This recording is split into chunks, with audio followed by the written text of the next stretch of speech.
कृष्ण। आज हम चर्चा करेंगे ज्येष्ठ मास के शुक्ल पक्ष में आने वाली एकादशी तिथि के बारे में।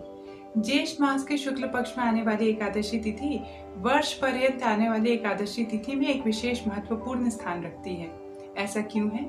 इसी को जानने के उद्देश्य से एक बार युधिष्ठिर महाराज ने भगवान श्री कृष्ण से प्रश्न किया था, जिसका उत्तर देते हुए भगवान श्री कृष्ण ने कहा कि इसका संपूर्ण गाथा सत्यवती नंदन श्री व्यास देव जी ने पांडवों को बतलाया था। सो मैं तुम्हें बताता हूँ, उसे सुनो। बहुत समय पहले की बात है। एक बार श्री भीमसेन जी के हृदय में बहुत बड़ी दुविधा हुई।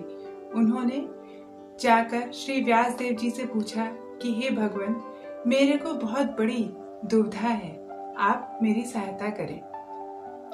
प्रत्येक एकादशी तिथि को कुंती महारानी और समस्त अन्य पांडवगण, यहाँ तक कि द्रौपदी भी भगवान श्री कृष्ण की प्रसन्नता के लिए एकादशी व्रत का अनुष्ठान करते हैं और निराहार रहते हैं, और मुझसे भी ऐसा ही करने के लिए कहते हैं।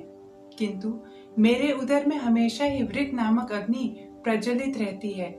मेरे लिए एक समय भी उपवास रह पाना संभव नहीं है। तो आप इसका कोई निश्चित उपाय बताएं, जिससे कि मैं स्वर्ग को प्राप्त हो सकूं और अपने पुण्यों को प्राप्त करूं। इसका उत्तर देते हुए श्री व्यास देव जी ने कहा कि हे भीमसेन, तुम्हारा प्रश्न अति उत्तम है। इसका उपाय इस प्रकार है। ज्येष्ठ मास के शुक्ल पक्ष में आने वाली एकादशी तिथि को निर्जला एकादशी के नाम से जाना जाता है। जिस तरह नाम से ही पता चलता है, निर्जला अर्थात इस दिन जल का सेवन करना मना है।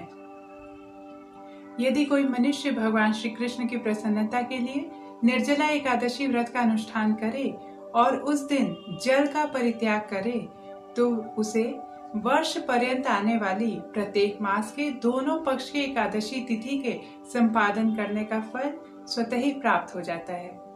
यह सुनकर श्री भीमसेन जी अति प्रसन्न हुए। निर्जला एकादशी व्रत का संपादन करना आम मनुष्यों के लिए थोड़ा कठिन हो सकता है, किंतु जैसा भगवत गीता में भगवान श्री कृष्ण बताते हैं कि तप करने की शक्ति भी वह स्वयं ही है।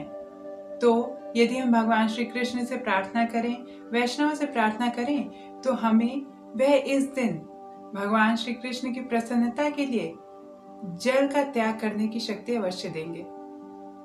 इस व्रत के प्रभाव से चोर, पापी, दुराचारी, ब्रह्म हत्यारा, शराबी और गुरुद्रोही व्यक्ति भी अपने मेरु के समान पातकों से मुक्ति प्राप्त कर सकता है। इस व्रत का अनुष्ठान करने वाले व्रती मनुष्य को चाहिए कि वह इसकी तैयारी दशमी तिथि से करे। उस दिन संभव हो तो एक भुक्त रहे और अगले दिन ब्रह्म मुहूर्त में उठकर नित्य नैमित्तिक कर्मों का संपादन करे और भगवान श्री कृष्ण की प्रसन्नता के लिए उनकी मंगल आरती को संपन्न करे। उसके पश्चात उनके हरे कृष्ण महामंत्र हरे कृष्ण कृष्ण कृष्ण हरे हरे, हरे राम राम राम हरे हरे, इस परम पवित्र महामंत्र का ज्यादा से ज्यादा संख्या में माला जप करें। उसके पश्चात उनके शास्त्रों जैसे श्रीमद् भागवतम, श्रीमद् भगवद गीता आदि का अध्ययन और अध्यापन करें और रात्रि काल में वैष्णवों के सहयोग से भगवान श्री जनार्दन का अति सुंदर कीर्तन कार्यक्रम का आयोजन करें। फिर अगले दिन द्वादशी तिथि में ब्रह्म मुहूर्त में भगवान श्री कृष्ण की मंगल आरती संपन्न करें। उसके पश्चात गौ और वैष्णवों की सेवा करें, उन्हें अति सुंदर मिष्ठान अर्पण करें और उनकी प्रसन्नता के लिए अपने सामर्थ्य अनुसार दान दक्षिणा भी दें। उसके पश्चात अपने व्रत का पारण करें। इस विधि से जो कोई व्यक्ति भी एकादशी व्रत का अनुष्ठान करता है, वह शीघ्र ही भगवान श्री कृष्ण की प्रसन्नता प्राप्त करता है। चूंकि निर्जला एकादशी व्रत ज्येष्ठ मास में आता है, तो इस दिन मीठा फल, जल, छाता और जूता आदि सुंदर सामान अपने सामर्थ्य अनुसार दान अवश्य ही करना चाहिए। एकादशी व्रत करने की विधि जानने के पश्चात प्रत्येक मनुष्य को ऐसा संकल्प लेना चाहिए कि मैं इस मनुष्य जीवन का उद्धार करूंगा और इस मनुष्य शरीर से भगवान श्री कृष्ण की भक्ति अवश्य ही करूंगा, और एकादशी तिथि ऐसा करने में अवश्य सहायता प्रदान करती है। तो हम लोग भी भगवान श्री कृष्ण की प्रसन्नता के लिए ऐसा संकल्प लें कि हम निर्जला एकादशी व्रत का अनुष्ठान करें। उस दिन अपने सामर्थ्य अनुसार ज्यादा से ज्यादा संख्या में माला जप करें। उत्तर भारत में इस व्रत के पारण काल का समय 22 जून सुबह 5:24 से लेकर 10:03 तक है। हरे कृष्ण।